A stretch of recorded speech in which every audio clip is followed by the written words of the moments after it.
शांति। ओम शांति।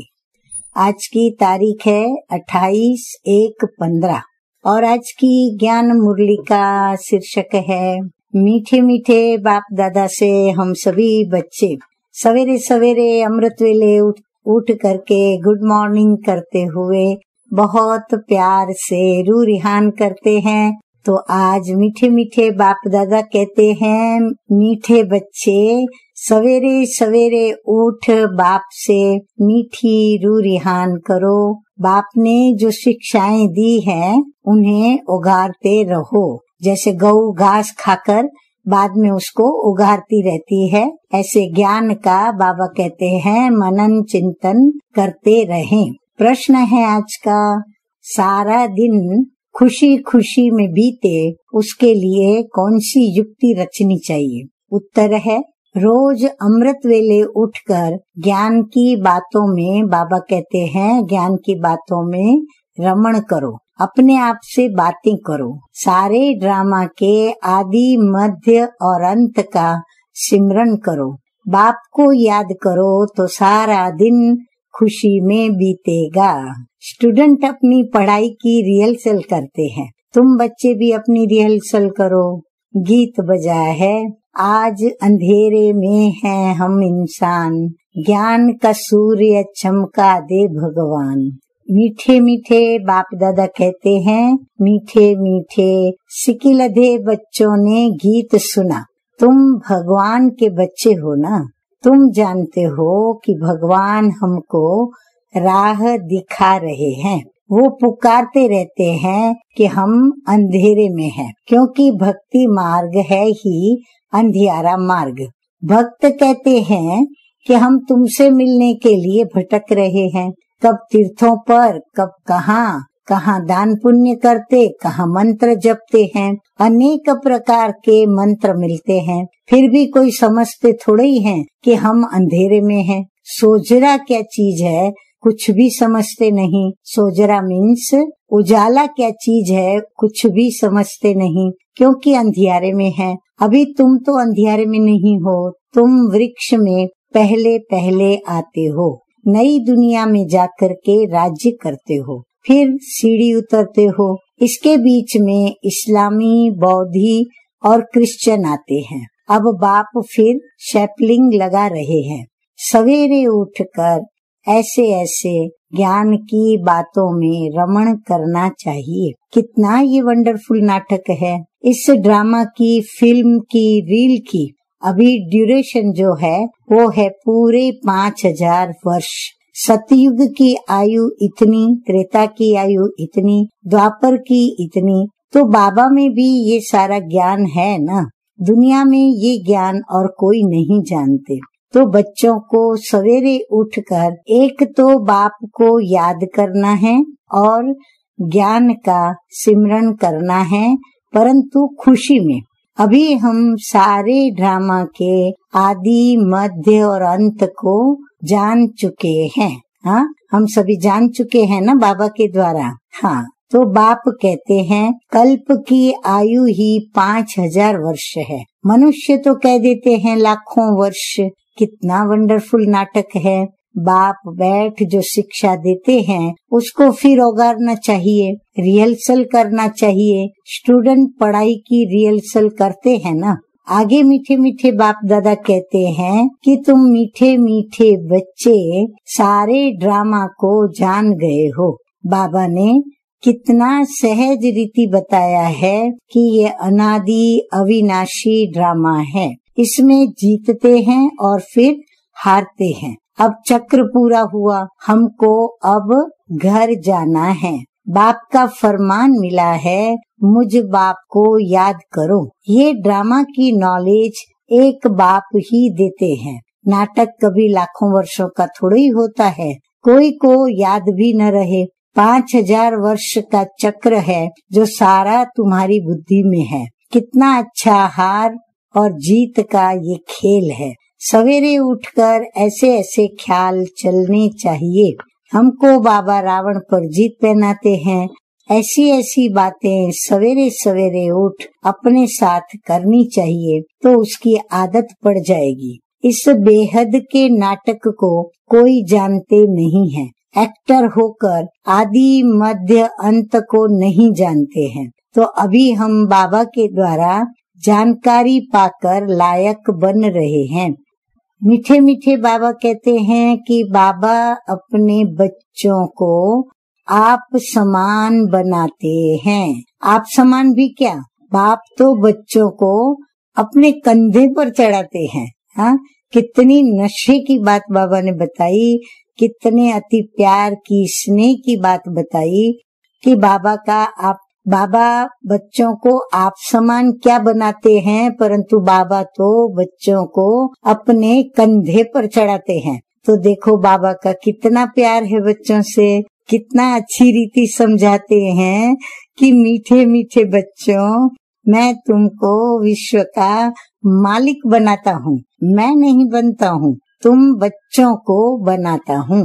तुम बच्चों को गुल बनाकर फिर टीचर बनके पढ़ाता भी हूँ, फिर सदगति के लिए ज्ञान देकर तुमको शांति धाम सुख धाम का मालिक बनाता हूँ। मैं तो निर्वाण धाम में बैठ जाता हूँ। लौकिक बाप भी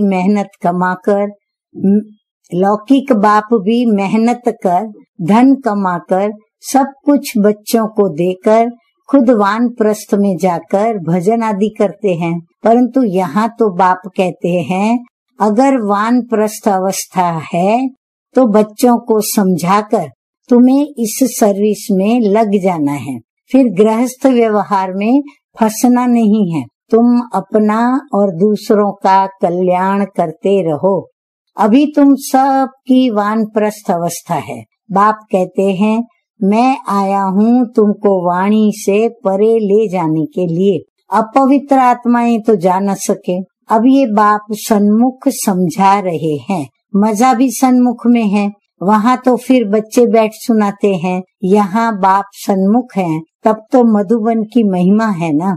तो बाप कहते हैं सवेरे उठने की आदत डालो। भक्ति भी मनुष्य सवेरे उठकर करते हैं, परंतु उससे वर्षा तो मिलता नहीं। वर्षा मिलता है रचयिता बाप से, कभी रचना से वर्षा मिल न सके। इसलिए कहते हैं कि हम रचता और रचना के आदि मध्य अंत को नहीं जानते हैं। अगर वह जानते होते तो वो परंपरा चला आता। बच्चों को यह भी समझाना है कि हम कितने श्रेष्ठ धर्म वाले थे, फिर कैसे धर्म भ्रष्ट कर्म भ्रष्ट बने हैं। माया गोदरेज का ताला बुद्धि को लगा देती है, इसलिए भगवान को कहते हैं कि आप बुद्धिवानों की बुद्धि हो, इनकी बुद्धि का ताला खोलो। अब तो बाप सन्मुख समझा रहे हैं कि मैं ज्ञान का सागर हूँ, तुमको इन रथ द्वारा समझाता हूँ। कौन सा ज्ञान समझाता हूँ? यह सृष्टि चक्र के आदि मध्य और अंत का ज्ञान जो कोई भी मनुष्य दे न सके। बाबा कहते हैं सत्संग आदि में जाने से फिर भी स्कूल में पढ़ना अच्छा है, पढ़ाई सोर्स ऑफ इनकम है। सत्संग आदि में जाने से तो मिलता कुछ भी नहीं। दान पुण्य करो, ये करो, भेंटे रखो, खर्चा ही खर्चा। उसको बाबा कहते हैं पैसा भी रखो, माथा भी टेको और टिप्पणी भी घिस जाती। अभी तुम बच्चों को जो ज्ञान मिला है उसको सिमरन करने की आदत डालो और दूसरों को भी समझाना है। बाप कहते हैं अब तुम्हारी आत्मा पर बृहस्पति की दशा बैठी है, वृक्षपति भगवान तुमको पढ़ा रहे हैं। तुमको कितनी खुशी होनी चाहिए, भगवान भगवती बनाते हैं। ओहो, ऐसे बाप को जितना याद करेंगे विचार सागर मंथन करने की आदत डालनी चाहिए।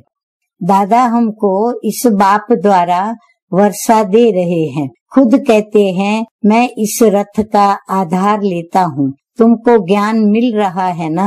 ज्ञान गंगाएं ज्ञान सुनाकर पवित्र बनाती हैं कि गंगा का पानी। अब बाप कहते हैं बच्चे तुम भारत की सच्ची सच्ची सेवा करते हो। वो सोशल वर्कर्स तो हद की सेवा करते हैं।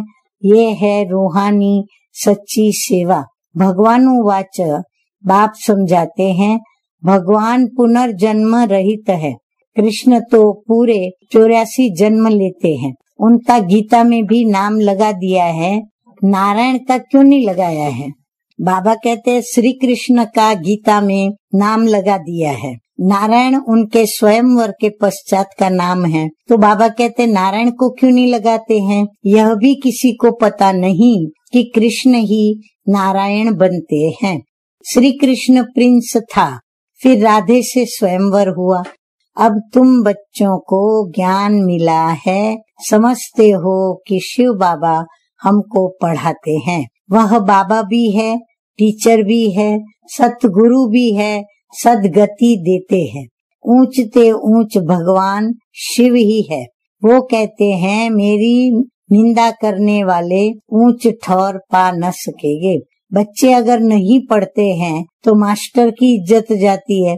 आप कहते हैं तुम मेरी इज्जत नहीं गंवाना, पढ़ते रहो। एम ऑब्जेक्ट तो सामने खड़ी है, वो फिर गुरु लोग अपने लिए कह देते हैं, जिस कारण मनुष्य डर जाते हैं, समझते हैं कोई श्राप न मिल जाए, क्योंकि गुरु से मिला हुआ मंत्र ही सुनाते रहते हैं। सन्यासियों से पूछा जाता है कि तुमने घर बार कैसे छोड़ा? कहते हैं व्यक्त बातें मत पूछो। अरे क्यों नहीं बताते हो? हमको क्या पता तुम कौन हो? शुरूर बुद्धि वाले ऐसी बात करते हैं। अज्ञान काल में कोई को नशा रहता है। स्वामी राम तीर्थ का अनन्य शिष्य स्वामी नारायण था। उनकी किताब आदि बाबा की पढ़ी हुई है। बाबा को ये सब पढ़ने का शौक रहता था। छोटेपन में वैराग्य आता था। फिर एक बार बाइस्कोप देखा, बस वृत्ति खराब हुई, साधुपना बदल गया। तो अब बाप समझाते हैं कि वह सब कुछ गुरु आदि है, भक्ति मार्ग के। दाता तो एक ही है, सर्व का सदगति दाता एक बाबा, जिसको सब याद करते हैं, गाते भी हैं। मेरा तो एक गिरधर गोपाल, दूसरा न कोई। गिरधर कृष्ण को कहते हैं। वास्तव में गाली ये ब्रह्मा खाते हैं। कृष्ण की आत्मा जब अंत में गांव का छोरा तमो प्रधान है तब गाली खाई है। असल में तो यही कृष्ण की आत्मा है ना, गांव में पला हुआ है। किसकी बात हो रही है? ब्रह्मा बाबा की। रास्ते चलते ब्राह्मण फंस गया, अर्थात बाबा ने प्रवेश किया। कितनी गाली खाई, अमेरिका तक आवाज चला गया। वंडरफुल ड्रामा है। अभी तुम जानते हो तो तुम्हें खुशी होती है। अब बाप समझाते हैं कि चक्र कैसे फिरता है। हम कैसे ब्राह्मण थे, फिर देवता, क्षत्रिय, वैश्य, शूद्र बने। ये 84 का चक्र है। ये सारा स्मृति में रखना है।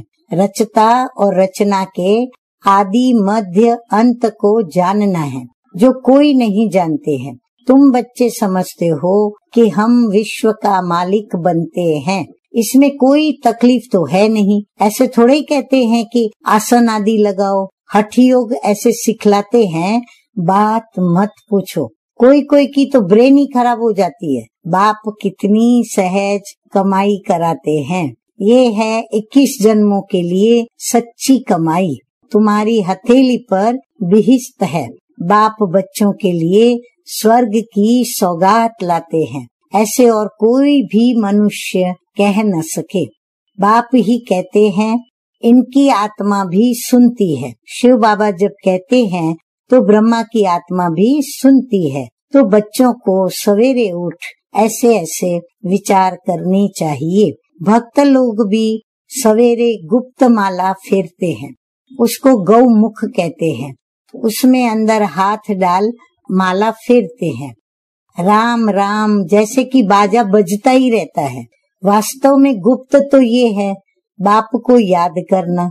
अजपा जाप इसको कहा जाता है। खुशी रहती है। कितना वंडरफुल ड्रामा है। ये बेहद का नाटक है, जो सिवाय तुम्हारे और कोई की बुद्धि में नहीं है। तुम्हारे में भी नंबरवार पुरुषार्थ अनुसार है बहुत इजी। बाबा कहते हैं बड़ा सरल, परंतु हमको तो अब भगवान पढ़ाते हैं। बस उनको ही याद करना है। वर्षा भी उनसे मिलता है। इस बाबा ने तो धक से सब कुछ छोड़ दिया। हाँ, ब्रह्मा बाबा दादा लखीराज के रूप में जब थे, बाबा को जैसे ही साक्षात्कार हुआ तो बाबा ने तो धक से सब कुछ छोड़ दिया, क्योंकि बीच में बाबा की प्रवेशता थी ना। सब कुछ इन माताओं को अर्पण कर दिया। बाप ने कहा, इतनी बड़ी नई दुनिया की स्थापना तुम्हें करनी है तो सब इस सेवा में लगा दो, एक पैसा भी किसको देना नहीं है। नष्टो मोहा भी इतना चाहिए, बड़ी भारी मंजिल है। मीरा ने लोक लाज विकारी कुल की मर्यादा छोड़ी तो कितना उनका नाम है। ये बच्चियां भी कहती हैं कि हम शादी नहीं करेंगी, लखपति हो कोई भी हो, हमको तो बेहद के बाप से वर्षा लेना है। तो ऐसा नशा चढ़ना चाहिए। बच्चों को बेहद का बाप बैठ श्रृंगारते हैं, इसमें पैसे आदि की दरकार भी नहीं है। शादी के दिन वनवा में बिठाते हैं, पुराने फटे हुए कपड़े आदि पहनाते हैं, फिर शादी के बाद नए कपड़े जेवर आदि पहनाते हैं। अब ये बाप कहते हैं, मैं तुमको ज्ञान रत्नों से श्रृंगारता हूँ, फिर तुम ये लक्ष्मी नारायण जाकर बनेंगे। अब ऐसे और तो कोई कह न सके।